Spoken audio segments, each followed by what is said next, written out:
right. The last person we're going to bring up, I'm sure you all know, you're probably subscribed to her, Rachel Karten of Link in Bio. Rachel is a social media consultant and author of the industry newsletter Link in Bio. She's worked in social media for over 10 years and previously led the social media team at Bon Appetit and Epicurious. Since leaving Condé Nast in 2020, Karten has been consulting on social media strategies for brands like Cava, West Elm, and many more. Her newsletter, Link in Bio, has over 95,000 subscribers and is a top 5 business newsletter on Substack. Come on up, Rachel.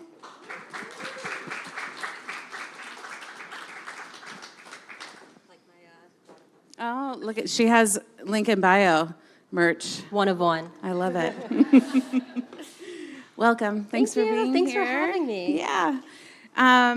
Okay, so tell us about Link in Bio and why. I mean, I kind of said why you started, but share why you started. Yeah, so Link in Bio is an educational resource for people who work in social media. I started it in 2021. I just felt like everything that was being written about social media and the industry was written by like the tool you use to schedule your posts or just some SEO article. And so I wanted to create something that was written by social managers for social managers. And I grew it for 2 years before going paid, which we can talk about. But really it was just like the resource that I wanted to exist in the world. It's so good. Before I worked at Substack and I was managing social teams, I subscribed and made everyone subscribe, and I think a lot of people do. I want to talk about that paid moment because I remember, I think I met you like when I started at Substack and was like, why don't you have paid turned on? So you did decide to turn it on in 2023. And tell us a little bit about that moment because you also used it as a way to kind of do a whole rebrand. So what was that like? Yeah, I took the act of asking my audience to pay for my newsletter very seriously, and it took me 2 years to really be consistent and feel like I could ask them to pay for it. And so I wanted that moment to feel big and considered. And so I did a little rebrand. I did a photo shoot with subscribers of the types of people who subscribe to Link in Bio. So I took photos of the social manager at Vanity Fair and New York Mag and sort of wanted to show that this is the community that you get to be a part of when you subscribe to Link in Bio. And so for me, it felt important to make that moment feel as big as I was taking it as a writer myself, because once you start asking people to pay for your newsletter, I really think you owe them the consistency and the quality of that sort of big ask that you're making of them. Another big piece of it was that this was an educational expense. So I knew because social managers would be subscribing that they could ask their boss for this to be like an educational stipend. So I wrote a template that they could use to ask their boss if they could expense it.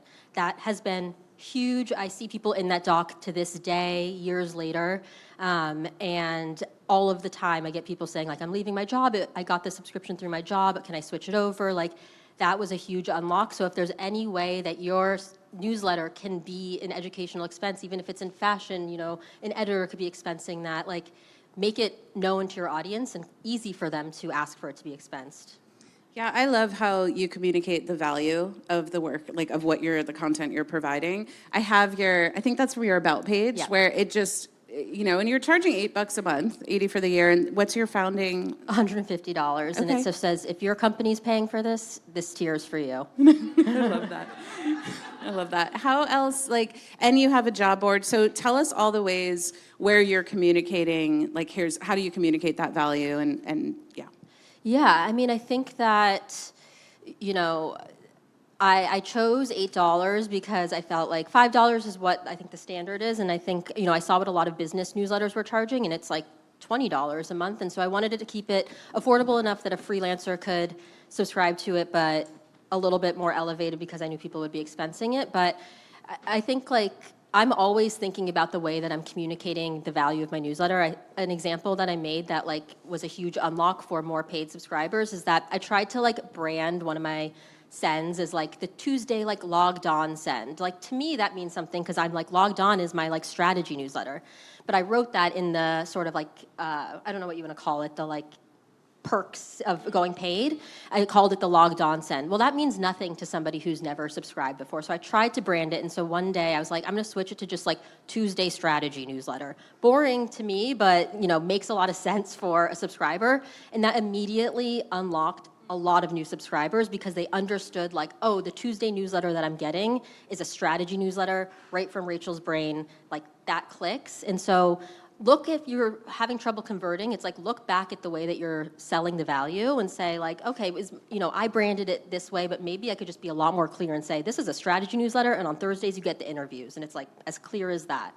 I think that's so important, and I think it's like the first thing to think about when you start a Substack is what's the value proposition to the reader? Like, what are you giving them that they need? And anywhere then you can like reiterate that and repeat that is super important. And there's also, I think, like a temptation when you go paid to feel like you need to offer a lot and like you need to just like say like there's this, and this. When you go paid, you get all of these things, when really it's just one clear, really valuable send can be enough for people, and you can always add on more paid perks, but you can't really take them away.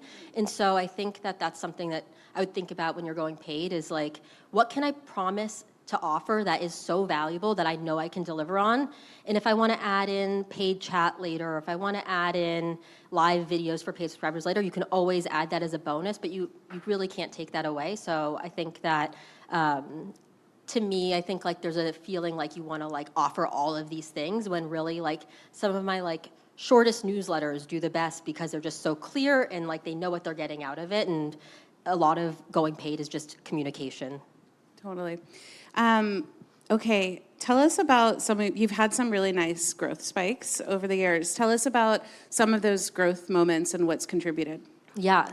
So I would say some of the biggest growth is obviously I talk about social media in my newsletter, but I also use social media to promote my newsletter. I think like a big thing that's been helpful is that when I promote my newsletter on social media, I don't just like post the link to it and say like read today's newsletter.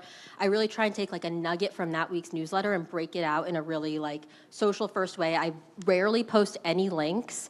And so really finding ways to translate what you've written about into other platforms in a way that's not just asking people to click over has been really helpful. As an example, in one of my newsletters, I like discovered that Reformation was taking viral influencer posts and having them recreate them just like wearing their clothes. And so that was something I wrote about in a paid newsletter, and then I broke that down on Twitter in like a thread and just sort of like this engaging way of like, look at what Reformation is doing. This is so interesting that they're paying influencers to recreate videos. That led to articles in like Business Insider and Morning Brew. Just because I posted on Twitter, I never posted the link, and it was one of my biggest free subscriber growth days because people are like, oh, I like the way she's thinking here. I'm going to go find her newsletter on Substack. And so it's going to feel like you want to post the link everywhere to promote your newsletter, but really if you like are just sharing what you've already written in like social first ways in other places, that can be really, really valuable. I think the most like paid subscribers that I get come from LinkedIn. And so finding ways to share your work, even if it feels like you're giving away what you already wrote in your Substack, like that's okay. They're going to think it's interesting and want to come and subscribe. I love that. Okay, you just had your first in-person of a community event, is that right? It was the second one. Oh, your but second yes, one. basically. Well, tell us a little bit about that because you have such an engaged community as well, and I love it when writers bring together their community. Why did you decide to do that? Was it just for paid subscribers? Yep, so I did a happy hour for paid subscribers during Social Media Week in New York. It really is just like I hear all the time that they want to meet each other, they work at brands that could be like complementary or they could collab together. And so, I think for me, what I'm focusing on this year with my Substack is finding ways to bring people in person more. And so it was a happy hour, like 65 people, and it was social managers from places like the person who runs Elmo's account and the Empire State Building and Morning Brew and all of these like great places, like all in one room. And so I think being able to do that, and it's the paid subscriber money that allows me to fund something like that. So I'm able to have an open bar and all of these things, and it's a way to also sort of like show paid subscribers how much you care about their support, and treating them to something like that was like, the dream as a writer. I love that. Okay, tell us your advice for somebody just starting out on Substack. I think something I interviewed, I don't know if you know who Grossi Pelosi is for my newsletter, but something that we talked about early on in his career was that he like acted like an influencer before he even had the following.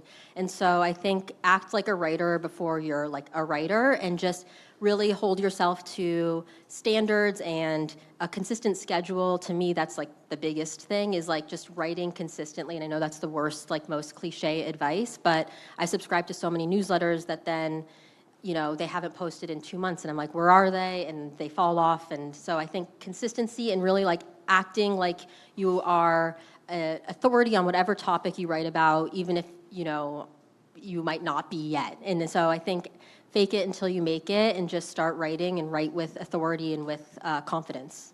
Love that. Thank you so much, Rachel. Thank you.